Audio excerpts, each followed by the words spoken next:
yan eh.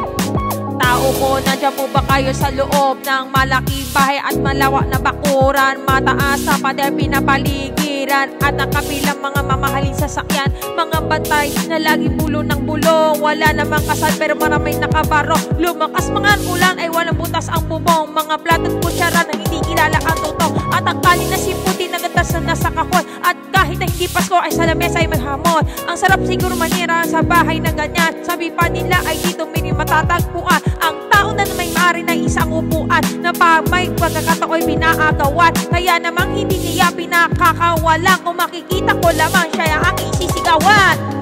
Na nakaupo, subukan nyo naman tumayo. At baka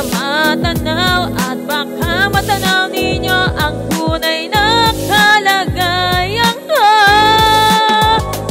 Mawalang galang na po sa taong nakaupo. Alam niyo bang pantakal ng bigas namin ay di puno? Ang dingding ng bahay namin pinagtaping-taping yero. Sa gabi ay sobrang init ay tumutunaw ng yelo na di kaya bilhin upang ilagay sa inumin. Pinakulutupin sa lumang takuring ulik-ulik. Gamit lang panggato na inano lamang sa ichero na nagsisilbing kusina sa umaga aming banyo. Ang aking inay na may kayaman ng isang kaldero na nagagamit lang pag ang aking may sumusweldo. Pero kulang pa rin ulam na tuyot asin. Ang 50 pesos sa maghapoy pagkakasyahin. Hindi ko alam kung talaga maraming harap o mataas na ang bakon o nagbubulag-bulagan lamang po kayo. Kahit sa dami ng pera nyo, walang totoo na nakapagpapalinaw ng mata nyo. Kaya huwag ka masyadong halata.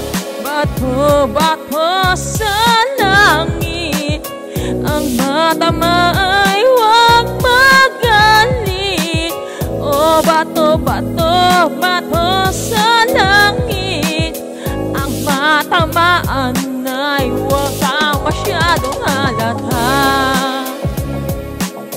Huwag kang masyadong halata. Huwag kang masyadong halata. Huwag kang masyadong halata.